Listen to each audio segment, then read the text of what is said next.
This video is a three-part series, first starting with how to install Zorin OS as a base for your next media server. I'm going to go over why I selected Zorin for this build and also why you might want to consider it as a replacement for Windows. As you may or may not know, Windows has done a lot in the last years to make the Windows operating system something less than desirable. In my opinion, the operating system has become bloated, it has a lot of stuff running that shouldn't, and the operating system itself is becoming Microsoft's own spyware. They've put all kind of things into it to lock it down and make sure that they can data mine your information and have control of your computer. So I'm looking to migrate away from Windows.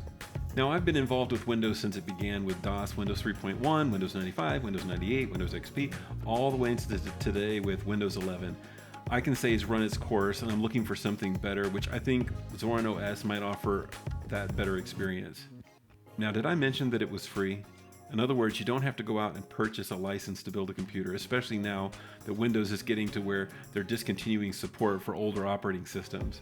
They only want to support Windows 11 and leaving all others vulnerable, and a lot of the time they're forcing you to replace your computer, which is just fine, and the computer can still have a lot of functionality and be very powerful, but because Windows wants to control your system, they're forcing you to retire your system early. In this video, I'm going to use an older Dell Optiplex 3050 system that you can pick up all over the place for under $100. That you can install Zorin OS, Plex or Jellyfin to create a small but very stable media server, or that can be used as your personal computer for that matter. In this video, I'm going to go over some of the things that I like about it and give you a quick tour. Afterwards, I'm going to go through the install. It only takes a couple of minutes and is very simple, which makes the experience really awesome. It gives you a very simple Windows-like environment to do everything, and a lot of software that you would normally pay for or need is available for free in the App Store. So here's one small caveat that you want to pay close attention to before you get started. Any system that you choose, if you're going to run into an issue, it's most likely going to be a graphics card issue. The graphics card support is now much better within a lot of these newer versions of Linux, and most of the onboard graphics cards will work fine, as well as some of the higher end graphics cards. But if you have an older random card like I do in this computer, you may have issues with the graphics. If you do see these issues, to fix them, try removing the graphics card and use the onboard graphics, or just find a compatible card and you're all set.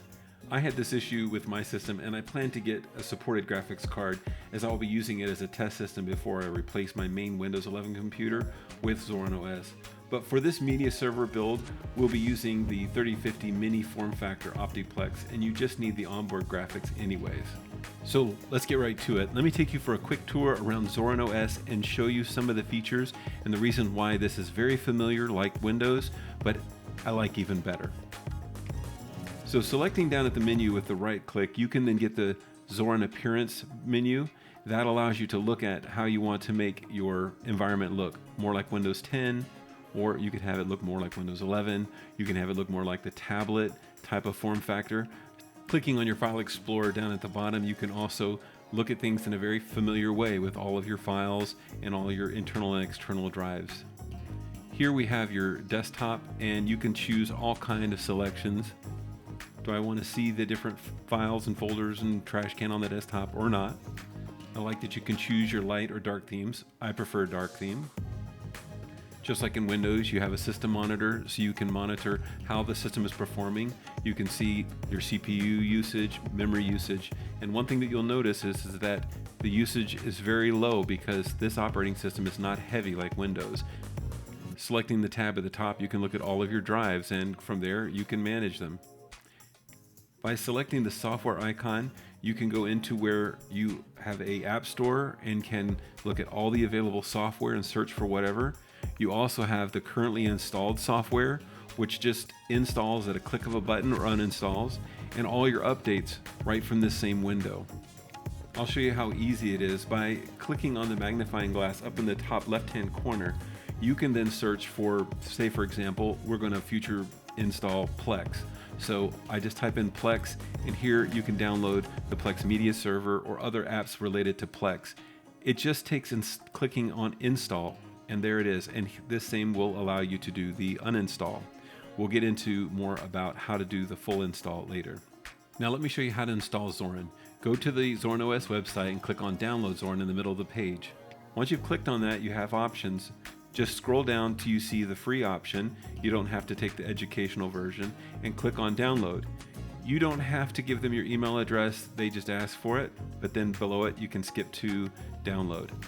You'll click on how to install Zorin OS and download the install media, which is a image file that will be used on a USB to be installed. So it tells that you need to have about a 16 gig USB drive, and scroll down to download the bootable USB install software.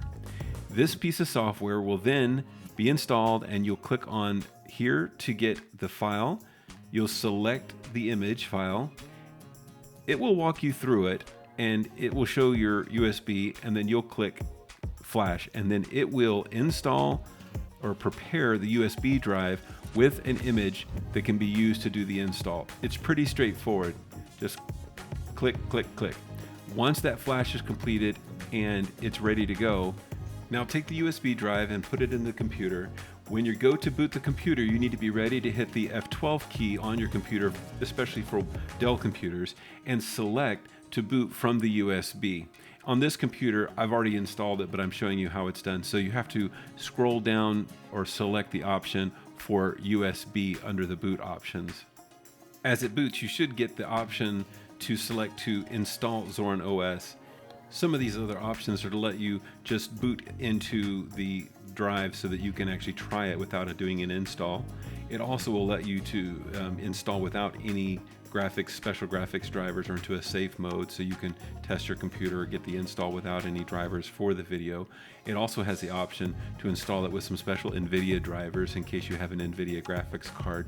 So after it goes through checking the files to make sure they're ready to go, and then it gets those loaded, you get to a point where you get to a graphical interface again where you can make just a couple of selections. Install Zorin OS. Other one is to try it, and that won't do an install. Here you select your keyboard, which in this case is English, and hit continue. There are some special drivers for graphics card and Wi-Fi that you can just leave these defaults selected.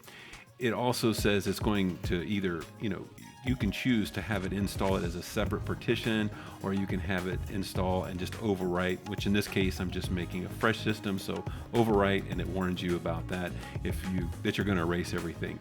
You choose the time zone and then give it a username and password and say go. It doesn't take it very long. These operating systems are very thin, so they're able to run without a whole lot of stuff on there. So it's able to do a quick install and then say complete, and it's going to let you know that it needs to restart. One of the reasons why some of these pictures are a little bit more grainy is have to do with the camera, because of course the computer is not running. As it goes around and gets ready to boot, it's going to let you know when it's time to take out the USB that you have stuck in there, and then when you do, it will boot into the operating system, and this is what it looks like. It really is that simple. You get a welcome and a little tutorial about some of the things when you first start it up, and you can select how you want it to look. But from here, we need to install the media server, and I'm going to go over that in another video. Just as a reminder, on this computer, I simply have a solid state drive as the main drive, and then I'm going to connect some external drives to put all of my media and other files onto the system.